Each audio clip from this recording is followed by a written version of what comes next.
नहमदुहु व नुसल्ली अला रसूलिहिल करीम। अऊज़ु बिल्लाहि मिनश शैतानिर रजीम।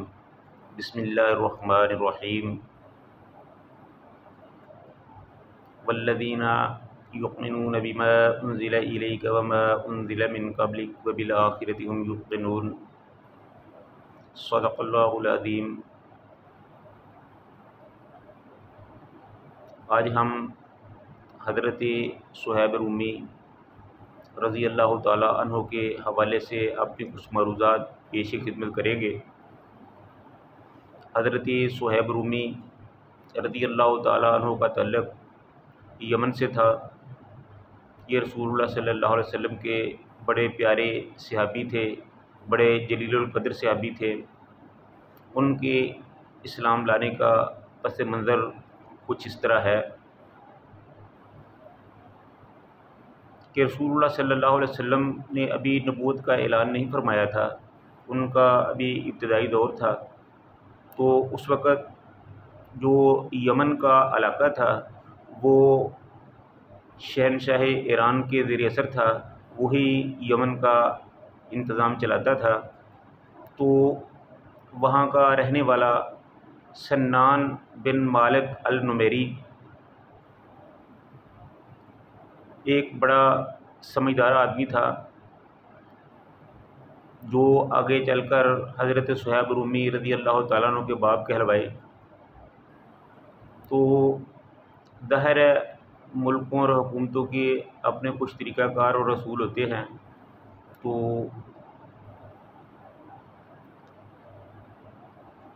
इस ईरान का जो हाकिम था उसने सन्नान बिन मालिक अल नुमैरी को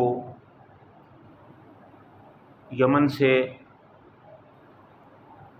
इराक़ में बुला लिया और वहाँ उनकी ज़िम्मेदारी लगा दी। जहाँ आजकल मूसल है, इसके कहीं आसपास उस वक़्त उबल्ला नामी एक काफ़िला अपना शहर था, उसकी गवर्नरी पे उसको लगा दिया। ये शहर जिस तरह आजकल तुर्की और इराक़ की सरहद पर है, इस तरह उस वक़्त ईरान और रूम की सरहद पर था। और ये दोनों उस वक़्त मुतहारम क़ुव्वतें थीं जो आपस में लड़ती भिड़ती रहती थी। तो इसी तरह सन्नान बिन मालिक अल नुमैरी उस इलाके का गवर्नर बना दिया गया। तो कुछ अर्सा के बाद सन्नान बिन मालिक अल नुमैरी और उसकी बीवी सलमा, इनको अल्लाह ताला ने एक बेटे से नवाजा जो बड़ा खूबसूरत था, गोल मटोल चेहरा, स्याह चमकदार आँखें, भूरे बाल, सफ़ेद और गोरी रंगत, देखने को बहुत खूबसूरत था। तो इस तरह ये उस माहौल में इसकी परवरिश हुई, लाड प्यार में पला बढ़ा। जब इसकी उम्र 8-10 साल की हुई तो उस वक़्त इसकी माँ यानी सुहैब रूमी की माँ, जब उनको अल्लाह ताला ने बेटा दिया तो उन्होंने इसका नाम सुहैब रखा। तो जब इसकी उम्र 8-10 साल की हुई तो इसकी माँ अपनी कुछ सहेलियों के साथ बाहर सैर व तफरीह के लिए आई। तो इत्तेफाक से रूमी सिपाहियों ने इन पर हमला कर दिया। तो उनका काफ़ी सारा मालो सामान लूट कर ले गए और उनके कुछ आदमियों को कत्ल कर दिया और कुछ को अपने साथ ग़ुलाम बनाकर ले गए। तो उनमें ये बच्चा भी शामिल था, यानी सुहैब रूमी भी शामिल थे। तो इसकी माँ तो वापस अपने घर में चली गई, लेकिन ये जो बच्चा था ये रूमियों के काबू में आ गया और उन्होंने आगे चलकर इसको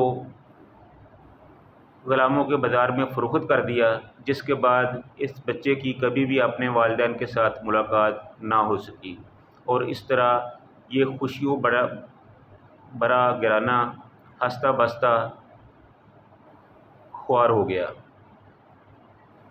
तो हज़रत सुहैब रूमी एक के बाद दूसरे, दूसरे के बाद तीसरे आका के पास बेकते बकाते पहुँचते रहते। यही उनका एक मशगला रह गया था, कभी किसी आका की खिदमत और कभी किसी आका की खिदमत। तो इस तरह ये पल कर बड़े हुए, जवान हुए। जब इनकी उम्र तकरीबन को 20 साल के करीब हुई तो उनका वो अपने एक मालिक के साथ एक तकरीब में शमूलियत के लिए गए हुए थे कि वहाँ एक राहिब से बातचीत हुई। वो राहिब कह रहा था कि ये वो दौर है कि इस दौर में मक्का में मोहम्मद बिन अब्दुल्ला नामी एक आदमी जो है वो नबी होने वाला है और वो ईसा अलैहिस्सलाम की तस्दीक करेंगे और वो दुनिया को राह रास्त पर लाएंगे, रोशनी दिखाएंगे और वो सच्चे नबी होंगे। जब हज़रत सुहैब रूमी ने ये बातें सुनी तो उनका दिल जो था वो उधर मायल हो गया और ये बातें उनके दिल में पेवस्त हो गई।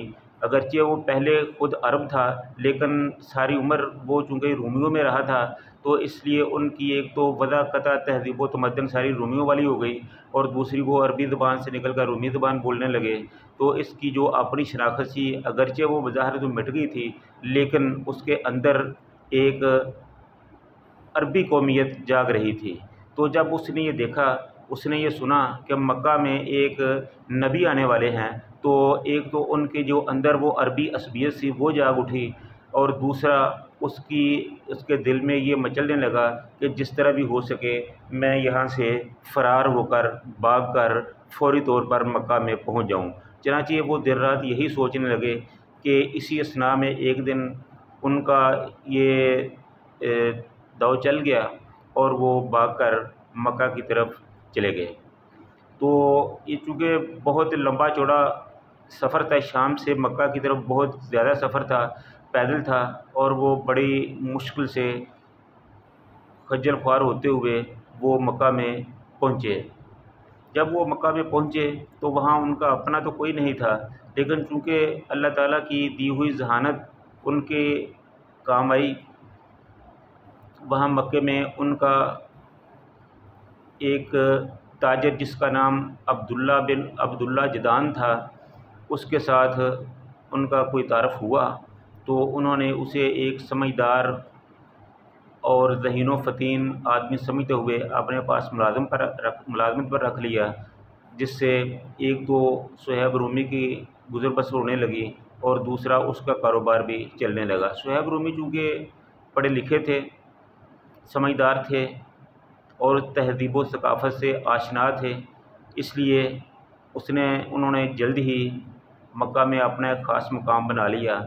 और जब अब्दुल्ला जदान ने ये देखा कि ये शख़्स काफ़ी समझदार भी है, खूबसूरत भी है, खूब सीरत भी है, अमानत व दियानत में भी अच्छा है, तो उसने उसको पेशकश की कि मैं तनख्वाह के अलावा तुम्हें कमीशन भी दूँगा, तो इसके इवज़ आप मेरा जो काम है उसको बढ़ा दें। तो हज़रत सुहैब रूमी ने अपने काम को बढ़ा दिया और ज़्यादा मेहनत से और दिलजमई से काम करने लगे, जिससे उनकी आमदनी में भी इजाफ़ा हुआ और अब्दुल्ला जदान जो थे उनका भी कारोबार खूब चमका। तो इस तरह लेकिन इन सारी मसरूफ़ियात के बावजूद उनका जो दिल था, उनका जो ज़हन था, वो उसी तरफ लगा हुआ था कि किसी तरीके से मुझे जिस मकसद के लिए मैं आया हूँ, जो मक्का में नबी आने वाले हैं, उनके बारे में कुछ पता चल जाए। तो एक दफ़ा वो माल तिजारत लेकर बाहर किसी मुल्क में गए हुए थे। जब वो वापस आए तो उसका कोई दोस्त, कोई चाहने वाला था, वो बातों बातों में कहने लगा कि यहाँ एक आदमी है जिसका नाम मोहम्मद बिन अब्दुल्ला है और उसने दावा नबूवत किया है। वो सिर्फ़ कहता है कि आप सिर्फ़ एक अल्लाह की इबादत करो और उसी से मदद मांगो और उसके साथ किसी को शरीक ना करो, बच्चियों को ज़िंदा दर गोर ना करो, गरीबों का साथ दो, मस्कीनों का भी साथ दो और इस तरह के जो अच्छी अच्छी बातें बताता है। तो सुहैब रूमी जो थे वो चूँकि पहले ही इस तरफ लगाव रखते थे, ये बातें सुनकर उनका माथा ठिनका और वो उनके बारे में दिलचस्पी लेने लगे। तो हज़रत सुहैब रूमी ने उनसे पूछा कि अगर मैं उनसे मिलना चाहूँ तो वो इस वक्त मुझे कहाँ मिलेंगे? तो उन्होंने कहा कि वो कोहे सफ़ा के करीब दार अरक़म में होंगे। तो उन्होंने जब अपना उधर जाने का प्रोग्राम बनाया तो वो आदमी कहने लगा कि आप उधर ना जाओ, अगर आप उधर जाएंगे और उनकी बातचीत से मुतासर होंगे तो जो मक्के के रऊसा और चौधरी हैं वो आपको तंग करेंगे, मारे पीटेंगे। यहाँ आपका कौम कबीला नहीं है, आपका कोई हमदर्द नहीं है, तो इससे आपको तकलीफ़ होगी, इसलिए आप उधर ना जाएं तो बेहतर है। तो ये बातें करके वो तो चला गया, लेकिन सुहैब रूमी जो थे वो कोहे सफ़ा की तरफ चल दिए। जब वो कोहे सफ़ा के करीब पहुँचे तो वहाँ हज़रत अम्मार बिन यासिर रज़ी अल्लाह ताला अन्हु को भी मौजूद पाया। वो चूँकि एक दूसरे के दोस्त थे तो वो हज़रत अम्मार से पूछने लगे कि अम्मार तुम इधर क्या कर रहे हो? तो इसी तरह इसी लहजे में हज़रत अम्मार बिन यासिर ने पूछा कि सुहैब तुम इधर क्या कर रहे हो? तो इस तरह उन दोनों का जो उनकी बातचीत हुई तो वहाँ मामला ये खुला कि वो दोनों एक ही मकसद के लिए आए हैं।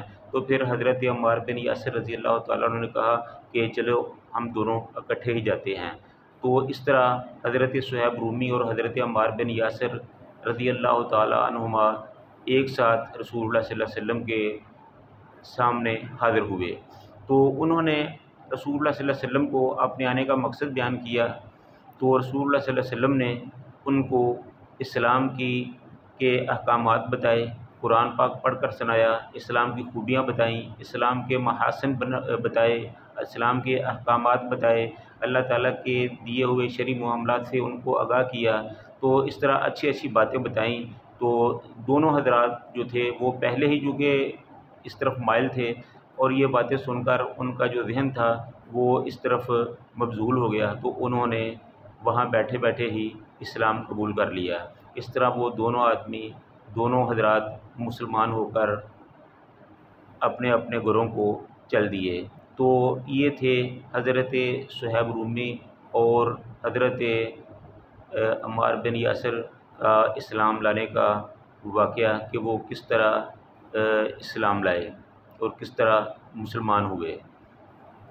तो आइंदा इंशाअल्लाह हम इसके दूसरे हिस्से में, दूसरे टॉपिक में इस मामले में गुफ्तगू करेंगे।